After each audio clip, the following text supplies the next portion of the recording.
할렐루야. 감사합니다. 오늘은 또 이렇게 내일이 명절인데 아침부터 이렇게 비가 오고 그렇습니다. 오중에 건강 잘 지키시는 여러분들이 되기를 바랍니다. 지난 주간에는 또 우리 교회로 또 이렇게 여러 선물들이 이렇게 많이 왔어요. 점점 선물들이 이렇게 많이 오는 것 같아요. 또 내일 명절이기 때문에 그런 것 같아요. 과일들도 왔고, 또 야채, 또 쌀도 또 이렇게 왔어요. 쌀도 왔고. 그리고 또 특별히 이제 우리 사모가 이제 식혜를 이제 잘 만들어요. 명품 식혜를 만드는데 3번씩이나 했어요. 3번씩이나. 한 번에 페트병을 한 10개씩 나오는데 한 3번씩이나 해서 많은 사람들한테 이렇게 식혜를 이렇게 돌려주는 그런 기쁨을 또 이렇게 누렸습니다. 힘은 들지만은 그래도 이렇게 나눔에 대한 그런 일에 대해서 얼마나 감사한가 그런 생각을 이렇게 해보게 됩니다. 그래서 항상 우리들은 그렇잖아요. 고인물은 이제 썩어요. 그래서 이스라엘 나라에도 왜 갈릴리 호수는 항상 헐몬산으로부터 흘러내려오는 그런 물을 받고 그 다음에 요단강을 통해서 사해로 흘러내려 보내잖아요. 근데 사해는 흘러갈 데가 없으니까 거기는 죽은 바다예요. 그래서 사해라고 하는 그런 이름이 죽은 바다잖아요. 죽은 바다. 거기는 아무것도 살지 못해요. 그리고 일반 보통 바닷물보다도 훨씬 짜서 사람이 이렇게 둥둥 뜨는지 그런 것이 있어요. 그런데 위에 갈릴리 호수는 뭐예요? 위로부터 물을 받고 밑으로 흘러내리니까 거기는 항상 여러 가지 생명체들이, 각종 고기들이 아주 풍성히 사는 그런 호수예요. 그것이 우리들에게 주는 그런 커다란 영적 의미가 있잖아요. 그래서 우리도 마찬가지로 받는 것뿐만이 아니라 받아서 흘러내는, 우리 양곡참배교회는 특별히 이제 받아서 흘러내서 한 명한테 받게 되면은 여러 명한테 흘러내리는 그런 갈릴리 호수 같은 그런 교회다라고 이렇게 생각이 되어서 하나님께서 여러 손길을 통해서 많이 이렇게 베풀어 주시는 것 같아서 너무나 감사하다 하는 그런 생각을 하게 됩니다. 오늘 읽을 말씀이 시편 1편부터 1편 1절부터 6절에 있는 1편에 있는 전체적인 말씀이 진정 행복이는 무엇인가? 내일이 이제 명절인데 과연 우리는 명절날 다 누구나가 부푼 꿈을 가지고 거의 많은 사람들이 특별한 일이 아니면은 이제 고향을 가고 고향에 가서 또 가족들을 만나고 또 친지들을 만나고 또 같이 여러 가지 그런 이야기들을 또 함께 나누잖아요. 또 그런 행복한 또 즐거운 그런 명절이 이제 내일로 왔어요. 그래서 이 목사가 이제 사도 바울의 그 설교 이제 마지막 20번 20번째가 남았는데 그건 다음 주에 하고 진정한 행복이란 무엇인가? 과연 행복이란 여러분들은 무엇을 생각하고 있는 것인가? 하는 것을 함께 성경을 통해서 은혜를 나누고자 합니다. 자, 시편에 있는 말씀 보니까 복 있는 사람은 악인들의 꾀를 따르지 아니하며 죄인들의 길에 서지 아니하며 오만한 자들의 자리에 앉지 아니하고 오직 여호와의 율법을 즐거워하여 그의 율법을 주야로 묵상하는 자로다. 그는 시냇가에 심은 나무가 철을 따라 열매를 맺으며 그 잎사귀가 마르지 아니한 같으니 그가 하는 모든 일에 다 형통하리로다. 악인들은 그렇지 아니하며 오직 바람에 나는 겨와 같도다.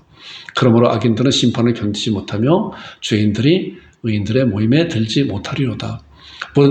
무릇 의인들의 길은 여호와께서 인정하시나 악인들의 길은 망하리로다. 자, 이 말씀을 중심으로 과연 진정한 행복이란 무엇인가? 여러분들은 행복이라고 하는 것을 어떻게 생각하고 있어요? 세상에 많은 사람들이 보편적으로 그렇게 생각하죠. 돈이 많으면 행복하겠다. 평생에 돈을 추구하고 따라가고 있잖아요. 그러나 뭐예요? 돈을 얼마든지 잃어버릴 수도 있고, 자기 생명이 끝나는 날 그 돈이 나의 행복을 지켜주지 못해. 오히려 돈이 화가 되는 것을 많이 볼 수가 있어요. 명예나 권력이나 건강도 마찬가지로 그렇다는 거예요. 자, 그런데 하나님께서 성경을 통해서 우리들에게 정말 복이 무엇인가에 대해서 정확히 말씀을 해주시고, 우리 하나님의 자녀들, 우리들은 그 말씀을 통해서 이것이 진정한 복이구나 라고 신앙하면서 그런 복된 삶을 누리는 여러분들과 제가 되기를 주님은 축원드립니다. 자, 진정한 행복이라는 이제 그런 거예요. 자, 보니까 복 있는 사람은 우리가 읽은 본 말씀, 이 시편 1편에 있는 말씀은 또 제가 잘 애송하는 그런 말씀이요. 복 있는 사람은 악인의 꾀를 쫓지 아니하고 죄인의 길에 서지 아니하고 오만한 자리에 앉지 아니하고 여호와의 율법을 주야로 묵상하는 자라다. 이제 그런 말씀이 쭉 나오는 그런 말씀인데, 자, 그 말씀을 보니까 복 있는 사람은 어떤 사람이냐고 하면은 오직 여호와의 율법을 즐거워하며 그의 율법을 주야로 묵상하는 자로다. 이런 자가 복 있는 자라고 하나님께서 시편 말씀을 통해서 우리에게 분명히 말씀하셨어요. 여호와의 율법을 즐거워하며 그 율법을 주야로 묵상하는 자로다 그랬어요. 이런 자는 어떤 자인가 보니까 말씀을 즐거워하고 그 말씀을 주야로 묵상하는 그러한 자는 이제 악인들의 꾀를 따르지 아니하고 죄인들의 길에 서지 아니하며 오만한 자들의 자리에 앉지 아니한다. 그러니까 죄인들의 꾀, 죄인들의 길에 오만한 자들의 자리에 앉지 않는 그런 분별력이 있다는 것. 분별력이. 여호와의 율법을 즐거워하며 그 율법을 주야로 묵상하는 자는 이런 분별력이 생긴다는 거예요. 그렇기 때문에 자, 악인들이나 죄인들이나 오만한 자가 누군지 우리가 어떻게 알아요? 오히려 사기꾼은 뭐예요? 천사의 얼굴을 가지고 오잖아요. 천사의 얼굴 가지고. 모든 걸 다 줄 것 같은 그런 거죠. 정말 거절하기, 거부하기가 쉽지 않은 그런 가운데 우리를 몰아넣을 수가 있어요. 성경에도 고린도후서 11장 14절은 사단 마귀는 광명의 천사를 가장해서 온다. 광명의 천사를 가장해서 온다는 거예요. 사람들을 통해서 그렇게 온다. 그런 것을 우리가 어떻게 분별할 수 있는 것인가? 하나님의 말씀으로 무장돼야 그래서 말씀을 즐거워하고 그 말씀을 주야로 묵상하는 그 자들은 악인의 꾀를 따르지 않고 죄인들의 길에 서지 않고 오만한 자리에 앉지 않고 오히려 어떤 거예요? 자, 3절에 그는 즐거워하고 묵상하는 자는 시냇가에 심은 나무가 시절을 따라 열매를 맺으며 그 잎사귀가 마르지 아니한 같으니 그가 하는 모든 일에 다 형통하리로다. 어떤 자가요? 말씀을 즐거워하고 묵상하는 자라는 거예요. 자, 그래서 복 있는 사람은 오직 여호와의 율법을 즐거워하여 그의 율법을 주야로 묵상하는 자라 그랬어요. 자, 즐거워하고 묵상하는 자라. 자, 그렇다고 하면 그 즐거워하고 묵상하는 시편 1편 1절부터 6절까지 나오는 그런 말씀 중에서 이 말씀이에요. 말씀을 즐거워하고 묵상하는 자는 시편 1편에 나오는 그 말씀에 대한 것을 다 이루어진다는 거예요. 이루어진다는 거예요. 자, 그럼 과연 묵상하는 것이 무엇인가? 묵상. 이 목사가 한 주간 동안 이 말씀을 묵상하면서 묵상이 뭔가 여러분 묵상. 여기 조금 전에 있는 말씀 보니까 2절에 있는 말씀. 오직 여호와의 율법을 즐거워하며 그 율법을 주야로 묵상하는 자다. 자, 우리가 때로는 묵상이라고 하는 그런 단어로 단순하게 생각하게 되면은, 그럼 아무것도 하지 않고 하루 종일 하나님의 말씀만 읽고 그 말씀이 어떤 말씀을 생각하는 것인가? 라고 생각할 수도 있어요. 옛날에 선비들은 그런 것 같아요. 일을 하지도 않고 맨날 글만 읽고 그랬잖아요. 가족이 어떻게 되든 말든 간에. 그거 아니에요. 이 말씀 가운데서 이 말씀이 담겨져 있는 그 말씀이 어떠한 말씀인가? 어떠한 포괄적인 그런 말씀을 담고 있는 말씀인가? 우리가 성경을 통해 잘 알고, 그런 것이구나. 그래서 이 묵상하는 자. 자, 묵상하는 자는 말씀을 통해서 즐거워해요. 우리 육신도 그렇잖아요. 육신도 처음 대하는 음식은 선뜻 손이 가지 않을 수 있어요. 그 음식이 나의 몸에 맞는지, 맛이 있는지, 어떤지. 그 전에 한번 대만에 갔던 적이 있었는데, 우리나라의 입맛하고 한국 입맛하고 잘 맞질 않아요. 보니까 약간 이렇게 그런 거가 있어요. 그래서 고춧가루라든가 뭐 그런 것이 좀 이래서 우리나라 사람들은 좀 얼큰한 그런 모습이 있어야 되잖아요. 그러나 그 나라 사람들은 그것이 맛있다고 이렇게 먹을 수 있잖아요. 마찬가지로 음식도, 그러나 우리가 음식을 맛있는 거를 처음 대하는 음식이 이것이 맛있다고 생각해서 권면해서 먹었을 때 그 음식에 대한 그 깊은 그런 여운이 있잖아요. 그래서 그 다음에도 그 음식을 볼 때 정말 침이 생기고 먹고 싶어하는 욕구가 일어나게 되잖아요. 이런 걸 비슷하게 차원은 다르지만, 자, 이런 묵상에 대한 그런 말씀을 한번 보겠습니다.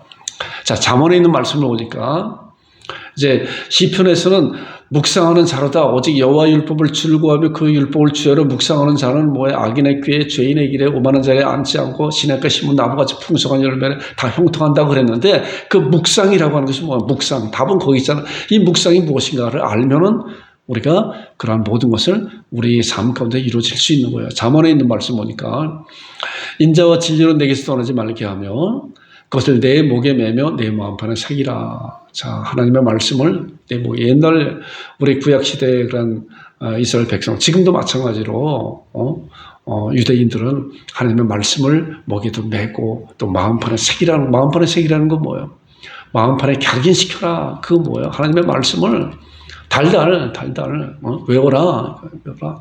말씀을 가져와라 하니까 그 마음판에 새기는 거 아니에요? 응? 지워지지 않게 마음판에. 자, 마음판에 새기라. 그래야만 내가 하나님과 사람 앞에 은총과 규징형을 받으리라 그랬어요. 자, 이 말씀에서도 하나님의 말씀을 늘 가까이 하고 주야로 말씀을 묵상하는 그러한 말씀에 대한 조금 폭넓은 이해적인 그런 말씀이에요. 자, 그 다음에 나오는 말씀 잘 봐보세요. 여호수아 1장 8절인데 말씀인데 조금 더 묵상에 대한 말씀을 조금 더 이렇게 확대해서 말씀하고 있는 거예요. 자, 이 율법책을 내 입에서 떠나지 말게 하며, 자, 입에서 떠나지 말, 주야로 것을 묵상하라고 하는 그런 말씀 가운데 또 있죠. 입에서 떠나지 말게 하면, 주야로 것을 묵상하여, 자, 묵상인데, 묵상이라고 하는 그런 단어는 뭐냐? 그 다음에 나오는 말이에요. 그 가운데 기록된 대로 다 지켜 행하라는 거예요.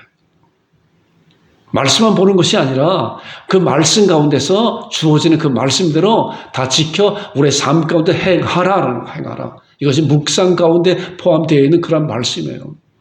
말씀을 꼭꼭 씹어. 우리가 음식을 먹을 때 꼭꼭 씹어서 음식을 먹잖아요. 하루 종일 음식 먹는 것이 아니라 음식 먹으면은 그 음식이 우리 몸 안에서 소화되면서 힘이 되어서 뭐예요? 남은 시간에 열심히 다니며 일하고 여러 가지 그런 것을 할 수 있잖아요. 그와 마찬가지로 묵상이라고 하는 그런 단어 안에 포함된 그 말씀만 하루 종일 앉아서 말씀만 보라고 하는 그런 말씀이 아니라 그 말씀에 기록된 대로 다 지켜 행하라. 그래야만 내 길에 평탄하게 될 것이 내가 형통하리라 하는 말씀이에요. 우리가 이런 말씀을 통해서 묵상이라고 하는 여호와의 말씀을 즐거워하며 그 말씀을 주야로 묵상이라고 하는 것은 말씀을 하루 종일 보는 것이 아니라 그 말씀을 보고 그 말씀대로 지켜 행하는 것이구나. 이것이 묵상 안에 담겨있는 그런 뜻이에요. 또 이거보다 더 진보된 그런 말씀을 우리가 누가복음 8장 15절에, 자, 누가복음 8장 15절에는 이제 그 씨 뿌리는 비유에 대한 말씀하잖아요. 길가에도 뿌리고, 농부가 길가에도 뿌리고, 돌짝밭에 뿌리고, 가시덤불에도 떨어지고, 또는 옥토에도 떨어졌잖아요. 네 가지 그 씨 뿌리는 비유에 대해서 우리가 신약성경 말씀을 통해 잘 알게 되잖아요. 그래서 이제 옥토에 떨어진 씨는 어떤 것인가 하니 봐요. 누가복음 8장 15절에 잘 말씀하고 있어요. 자, 묵상이라고 하는 그런 단어에 이 말씀이 포함되어 있는 거예요. 자, 보세요. 좋은 땅에 있다는 것은 옥토에 씨앗이 있다는 것은 어떤 것인가? 착하고 좋은 마음으로 말씀을 어떻게 듣고 지켜, 아까 말씀을 여호수아 1장 8절에 이 율법책을 내 입에서 떠나지 말게 하며 주야로 것을 묵상하여 그 가운데 기록되는 다 지켜 행하라 그랬잖아요. 행하라. 말씀을 듣고 지켜. 그 다음에 나오는 말씀 잘 봐보세요. 같이 한번 읽어보겠습니다. 시작. 인내로 결신하는 자니라. 뭐예요? 인내. 묵상이라고 하는 것은 하나님의 말씀을 듣고 지키는데 어떻게 해요? 결실할 때까지 인내하라는 거예요. 이 목사도 어떤 때는 별 수 없어요. 얼마나 조급한지 몰라요. 왜 빨리 안 이루어지는 것인가에 대해서 불평하는 그런 생각이 있을 수가 있어요. 그러나 하나님께서는 뭐야? 풍성한 열매를 맺기 위해서는 인내가 필요한 거예요. 봄에 씨앗을 파종을 하잖아요. 봄에 보통. 자, 그러면 뭐야? 봄바람이 불고 싹시 나고 하면은 이 봄바람 가운데 싹시들이 어떻게 돼요? 그 농부가 이제 그런 얘기를 해요. 자, 봄바람이 부는 것은 이 싹시 나오면서, 불 때 이 싹시 어떻게 해요? 흔들리잖아요. 그래서 흔들리면서 씨가 뽑히지 않기 위해서 뿌리가 밑으로 더 깊게 내려간다는 거예요. 그런 바람을 견뎌내기 위해서 인내로서 결실하고, 또 여름철에 장마가 오고 비가 오고 가을철에 태풍이 오고 하는 가운데 결실하잖아요. 우리에게 주시는 그런 놀라운 영적 의미가 있는 거예요. 하나님의 말씀을 우리는 보고 어떻게 해요? 듣고 지키면서 어떻게 해요? 인내로서 결실해서 어떻게 해요? 30배, 60배, 100배 열매를 맺는 그런 것이 바로 묵상 가운데 포함되어 있는 그런 말씀이에요. 그렇기 때문에 시편 1편이 복 있는 사람은 악인의 길을 쫓지 않으며 죄인의 길에 서지 않으며 오만한 자리에 앉고 오직 여호와의 율법을 즐거워하며 그 율법을 주야로 묵상하는 자로다. 여호와의 율법을 즐거워하며 그 율법을 주야로 듣고 지켜 인내로 결신하는 자로다라고 하는 말씀과 같아요. 그런 자는 뭐예요? 시냇가에 심은 나무가 시절조사 과실을 맺으며 그 잎사귀가 마르지 아니하 같은 그 행사가 다 형통하리로다라고 하는 그런 말씀. 자, 이런 자. 자, 즐거움이란 뭐예요? 자, 이러한 말씀에 대한 것을 알고 경험하고 또 하나님께서 은혜를 받는 그런 가운데 있는 그런 자들은 하나님 말씀을 즐거워하잖아요. 즐거워하잖아요. 우리가 이런 말씀을 통해서 나는 과연 하나님께로부터 행복한 자라고 칭함을 받는 자인가 아닌가 그런 것을 잘 분별해 볼 수가 있는 거예요. 자, 시편에 있는 말씀 보니까 이 말씀이에요. 주의 말씀이 맛이 내게 어찌 그리 단지요 내 입의 꿀보다 더 단이라. 여러분들 과연 하나님의 말씀이 이 말씀과 같이 하나님의 말씀이 내게 어찌 그리 단지요 꿀보다 더 답니다 라고 하는 그런 고백을 할 수 있나요? 아직까지 하지 못한다고 하면은 할 수 있는 여러분들과 제가 되기를 주님은 축원드립니다. 시편 19편 10절에 있는 말씀 보니까 금 곧 많은 순금보다 더 사모할 것이다. 뭐예요? 하나님의 말씀을 금보다 순금보다 어떠한 보석보다 내가 그 말씀을 사모한다. 왜요? 그 다음에 나오는 말씀이 꿀과 소위꿀보다 더 다르기 때문에 하나님의 말씀이 그런 말씀이에요. 하나님께서 성경을 통해서 주신 그런 말씀에 대한 우리는 이러한 경험을 해봐야 돼요. 이런 경험을. 하나님께서 시편을 통해서 시편 기자를 통해서 얼마나 하나님의 말씀에 놀라운 은혜를 경험하고 하면은 금과 곧 많은 순금보다 내가 더 사모하겠다. 더 사모하겠다. 그래요. 금과 순금이 뭐예요? 돌덩어리에 불과하다. 돌덩어리에 불과하다. 하나님의 말씀은 꿀과 수익보다 더 달다. 그렇기 때문에 내가 하나님의 말씀을 사모합니다.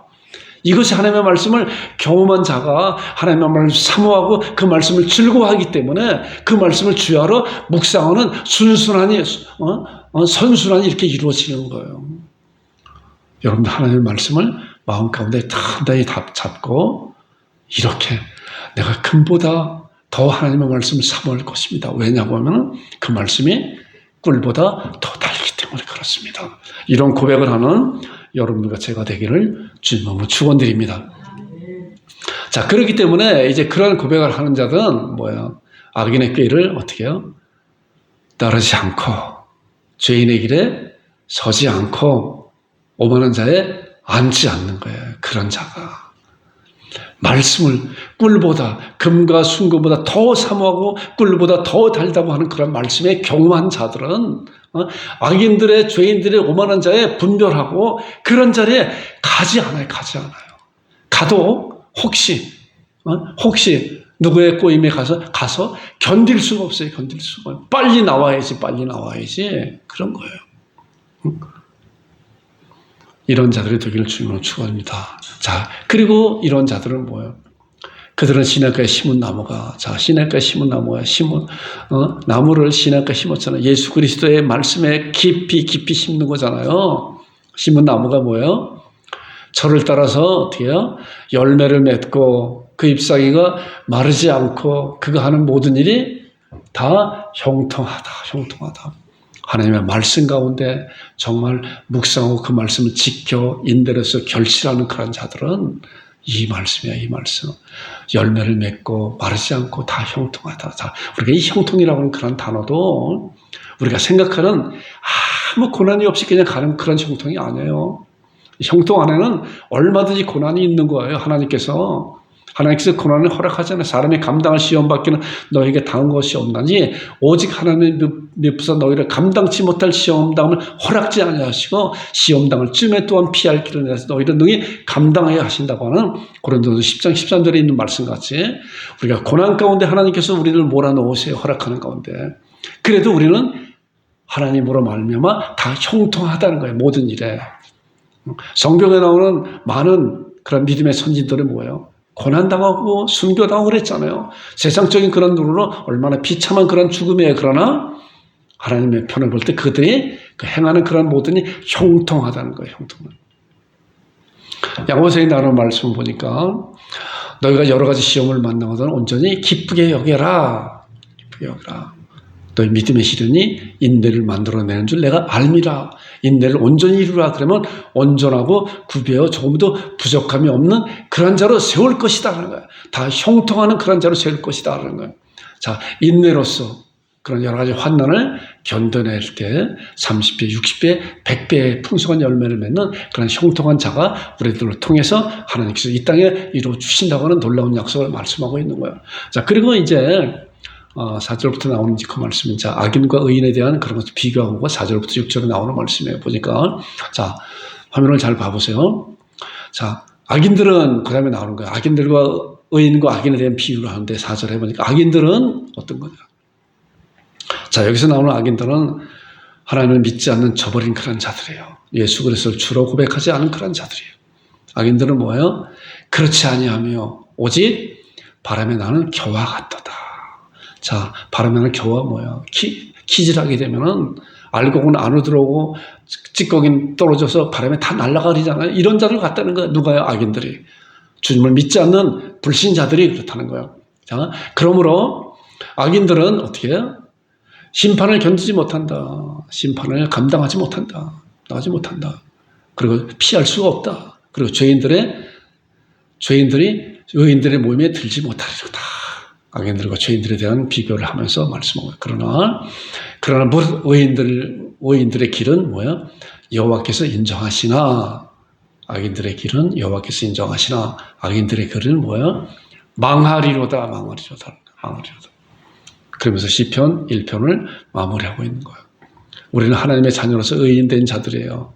그러면서 이제 하나님의 말씀으로 무장해야 되는 거예요. 말씀을 즐거워하고 말씀을 묵상하고 그 말씀을 묵상하는 가운데 우리의 삶 가운데 지켜 행하여 인내로서 결실하는 그런 자들이 될 때 하나님께서 우리에게 주신 놀라운 그런 시냇가에 심은 나가 시절 조사 과실을 맺으며 그 잎사귀가 마르지 않는 것 같은 그 행사가 다 형통한다고 우리께서 분명히 말씀한 그 약속이 우리 삶 가운데에서 이루어지는 여러분과 제가 되기를 주님으로 축원드립니다. 적용이에요. 적용. 자, 복 있는 사람은 어떤 사람이라고 그랬어요?